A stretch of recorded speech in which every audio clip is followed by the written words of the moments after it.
Hello dear all student, आज की class में आप सभी लोगों का स्वागत है और आप लोग पढ़ाई कर रहे हैं अच्छे से, ऐसा मैं मान के चल रहा हूँ। और धीरे धीरे आप लोगों के बोर्ड के एग्ज़ाम आने वाले हैं और जो लोग पढ़ाई नहीं कर रहे हैं वो लोग सीरियस होकर के पढ़ना शुरू कर दें, क्योंकि बोर्ड एग्ज़ाम आएंगे। ठीक है, और 10th एक ऐसी क्लास होती है जहाँ से आप बड़े बड़े एग्ज़ाम देने की शुरुआत करते हैं। ठीक है, तो ये एक आप ऐसी क्लास में हैं जहाँ पर आप क्या कर रहे हो, अपने आप को एक बड़ी एग्ज़ाम के लिए प्रिपेयर कर रहे हो। और जब हम बड़ी एग्ज़ाम की प्रिपरेशन करते हैं तो वहाँ पर हमारे अंदर थोड़ा सा एक डर भी होता है। ठीक है, और वो डर कम कैसे होगा?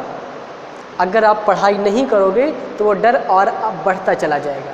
ठीक है, तो अगर हमें इस डर को कम करना है तो हमें पढ़ना पड़ेगा, हमें अपना कॉन्फिडेंस बिल्ड करना पड़ेगा। ठीक है, तो आज की क्लास में हम कुछ खास चीज़ें नहीं आपको बताएंगे। आज की क्लास में हम आपको कुछ ऐसी चीज़ें बताएंगे जो हमारे केमिस्ट्री में बेस का काम करेंगी। ठीक है, और बेस का काम कैसे करेंगी? पहली टॉपिक आपको पढ़ना है मॉलिक्यूलर वेट। ठीक है, ये टॉपिक 9th क्लास के लिए बहुत इंपॉर्टेंट है। क्यों? क्योंकि वो मोल्स निकालते हैं। अगर हमें मोल्स निकालना सीखना है, वो चाहे 9th क्लास हो या 11th क्लास हो, अगर हमें मोल्स निकालना है तो मोल्स के लिए सबसे इम्पॉर्टेंट है मॉलिक्यूलर वेट का निकालना आना चाहिए। ठीक है, तो छोटी क्लासेस में हम इसकी कुछ बातें बताएंगे, जब 11th क्लास की शुरुआत होगी तो वहाँ पर इसकी ढेर सारी बातें आप सीखोगे। तो देखो क्या होता है, मोल्स निकालते कैसे हैं। मोल्स निकालने का कोई पर्टिकुलर फार्मूला नहीं, मॉलिक्यूलर वेट निकालने का कोई हमारे पास फार्मूला नहीं होता है। ठीक है, अगर हमें मॉलिक्यूलर वेट निकालना, सपोज हमने मान लिया, हमने एग्जांपल लिया, हमने कहा कि आप NaOH का मॉलिक्यूलर वेट निकाल के दिखाइए। कोई भी क्लास हो, ये जरूरी नहीं मैं 10th की बात कर रहा हूँ तो 10th के स्टूडेंट के लिए इम्पॉर्टेंट है ये टॉपिक। आप देखो जितना 10th में हम पढ़ते हैं, समझ आ रही बात, वही 12th के लिए बेस का काम बन जाता है। जैसे आप सोचो, आपने 6th क्लास 7th क्लास 8 इनमें जितनी आपने मैथ्स लगाई है, इसमें जितनी आपने साइंस पढ़ी है, वो आज के लेवल पर बेस का काम कर रहा है। आप उस बच्चे से पूछो जिसने 6th 7th 8th में मैथ लगाई नहीं, उससे पूछो भैया पढ़ाई आप 10th में कैसी कर रहे हो, क्या हाल है पढ़ाई के, पढ़ने में अच्छा लग रहा है? वो क्या करेगा, रोने लगेगा, अरे भैया मैं कहाँ पढ़ पा रहा हूँ, मुझे तो कुछ समझ ही नहीं आता। क्यों समझ नहीं आ रहा है? क्योंकि उसने अपना बेस अच्छा ही नहीं किया। तो जब उसने अपना बेस अच्छा ही नहीं किया तो उसे समझ कैसे आ जाएगी पढ़ाई।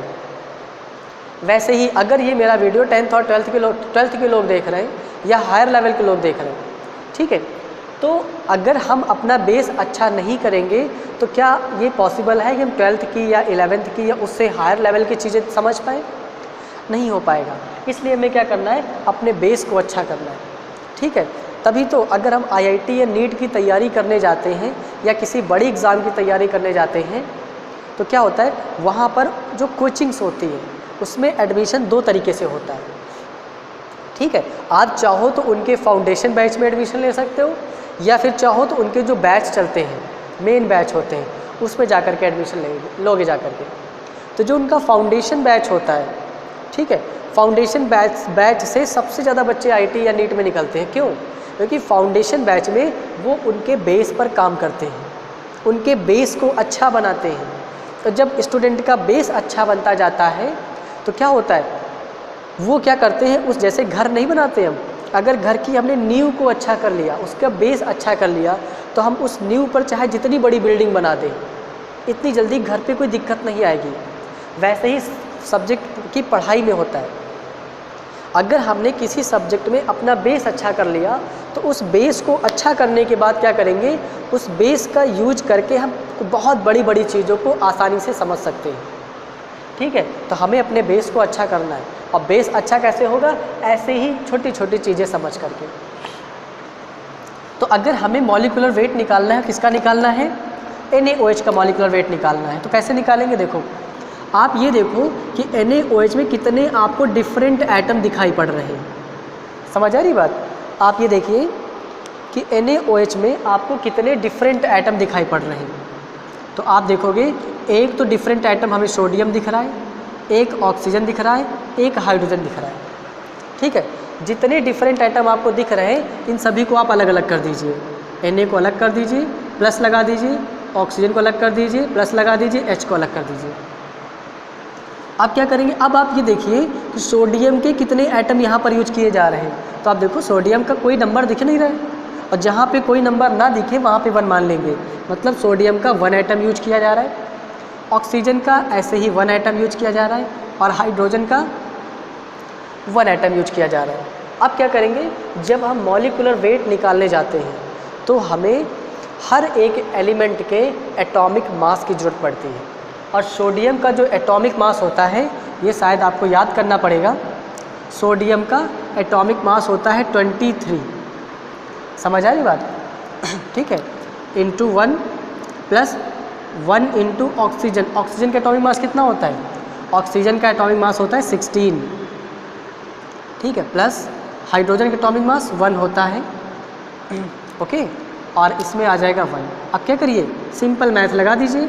23 का 1 से करेंगे तो 23 आ जाएगा, प्लस 16 का करोगे 1 से प्लस 1, और सभी को ऐड कर लेंगे तो कितना आ जाएगा? 40 आ जाएगा। इसका मतलब क्या हुआ कि NaOH का एटॉमिक मॉलिक्यूलर वेट कितना होता है? 40 होता है। इसको हम मोलर मास भी कह सकते हैं।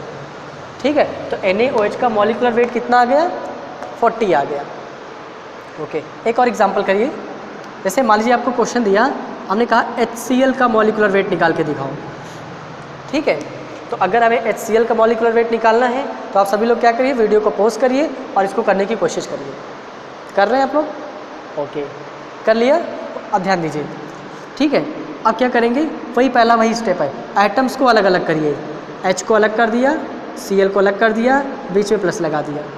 ओके, अब आप ये देखिए कि H के कितने एटम हैं। तो H का 1 एटम है और Cl के भी 1 एटम है, कि दोनों के साथ 1 1 है।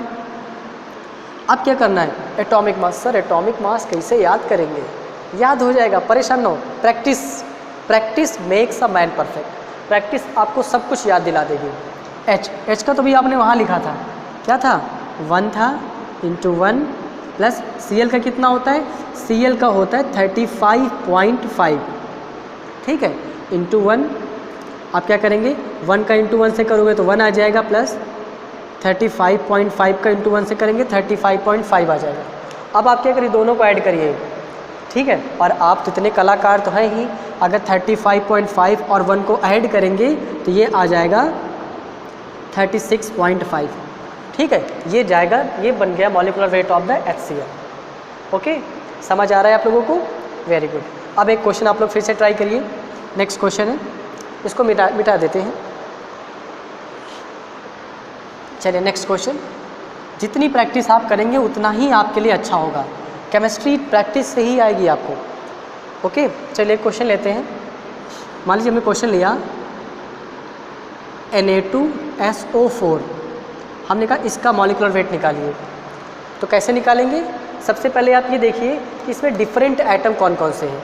तो देखो, एक तो सोडियम डिफरेंट है, Na दिखा, एक सल्फ़र दिखा और एक ऑक्सीजन दिखा। सबको अलग अलग कर दीजिए और सबके बीच में प्लस साइन लगा दिया।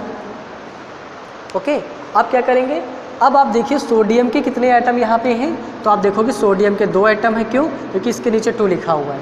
इंटू सल्फ़र के कितने एटम हैं? कुछ नंबर नहीं दिखा है, कुछ नहीं लिखा सर, 1 होगा।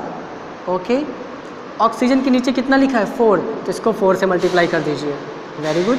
नेक्स्ट क्या होगा, अब हम क्या करेंगे, अब हम इनके एटॉमिक मास लिखना शुरू करेंगे। ओके, अभी सोडियम का एटॉमिक मास आपने कितना लिखा था? 23 लिखा था। तो 23 इंटू 2 हो जाएगा, प्लस सल्फ़र का कितना होता है? 32 होता है, इंटू 1 प्लस ऑक्सीजन का पीछे लिख चुके हो 16 होता था, इंटू 4।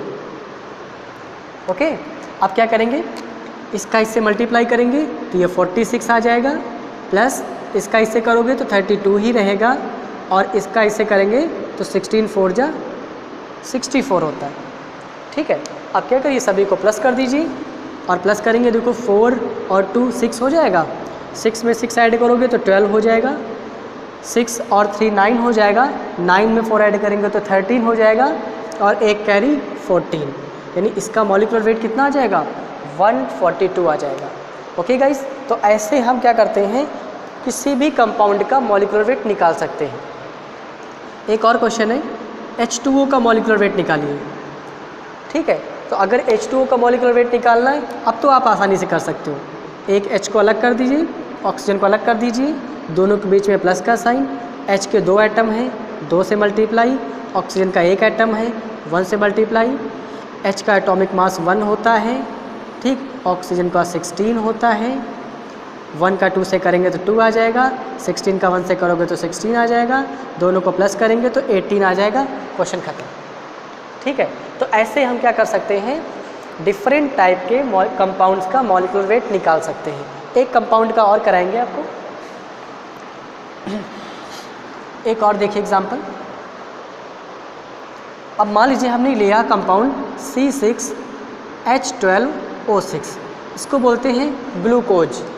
ठीक है, हमें क्या करना है, हमें ग्लूकोज का मॉलिक्यूलर वेट निकाल के दिखाना है। तो फिर वही काम, डिफरेंट एटम, एक कार्बन है, एक हाइड्रोजन है और एक ऑक्सीजन है, सबके बीच में प्लस लगा दीजिए। कार्बन 6 है 6 से मल्टीप्लाई, हाइड्रोजन 12 है 12 से मल्टीप्लाई और ऑक्सीजन 6 है 6 से मल्टीप्लाई। अब कार्बन का एटॉमिक मास, कार्बन का एटॉमिक मास कितना होता है, कार्बन का एटॉमिक मास होता है 12 इंटू 6 प्लस हाइड्रोजन का 1 होता है 1 इंटू 12 प्लस ऑक्सीजन का 16 इंटू 6। ओके, अब क्या करेंगे, देखो मल्टीप्लाई कर दीजिए, 12 का 6 से मल्टीप्लाई करेंगे तो क्या आता है 12 6 72 होता है, प्लस इसका 12 से करेंगे तो 12 आ जाएगा, प्लस 16 का 6 से करोगे तो क्या आ जाएगा 16 6 कितना होता है 96 होता है। ठीक है, अब क्या करिए सभी को ऐड कर दीजिए, 6 और 2 8 हो जाएगा, 8 में 2 ऐड करेंगे 10 हो जाएगा, 1 कैरी हो गया। ठीक है, 1 और 9 10 हो जाएगा, 10 में 7 ऐड करेंगे तो 17 हो जाएगा, 1 कैरी 18 हो जाएगा। तो इसका मतलब क्या हुआ, ग्लूकोज का मॉलिक्यूलर वेट कितना आता है, ग्लूकोज का मॉलिक्यूलर वेट 180 आता है। तो लाइक दिस हम लोगों ने इस वीडियो क्लास में मॉलिक्यूलर वेट के कैलकुलेशन की बातें की हैं। ओके, नेक्स्ट जो क्लास हम लोग करेंगे ऐसे ही बीच बीच में, क्योंकि हम लोग 10th की बातें कर रहे हैं, 10th की केमिस्ट्री शुरू कर दिए हैं, तो हमें 10th की केमिस्ट्री कंप्लीट करनी है बोर्ड एग्ज़ाम से पहले पहले। ठीक है, उसके बीच बीच में क्या करेंगे, ऐसे ही आपको शॉर्ट वीडियोस दे दिया करेंगे, जिसमें जैसे मॉलिक्यूलर वेट हो गया, फार्मूला वेट हो गया, इक्विवेलेंट वेट हो गया, ये सब चीज़ें आप सीखते जाओगे। अगर आपने 9th में सारी बातें सही से नहीं पढ़ी हैं तो यहाँ पर चीज़ें आप बीच बीच में ये सभी चीज़ें समझते हुए चल सकते हो। तो डियर ऑल, आप सभी लोग पढ़ते रहिए, हंसते रहिए, खेलते रहिए और इन्जॉय करते रहिए, लेकिन हाँ पढ़ना बिल्कुल मत भूलिए। Thank you very much.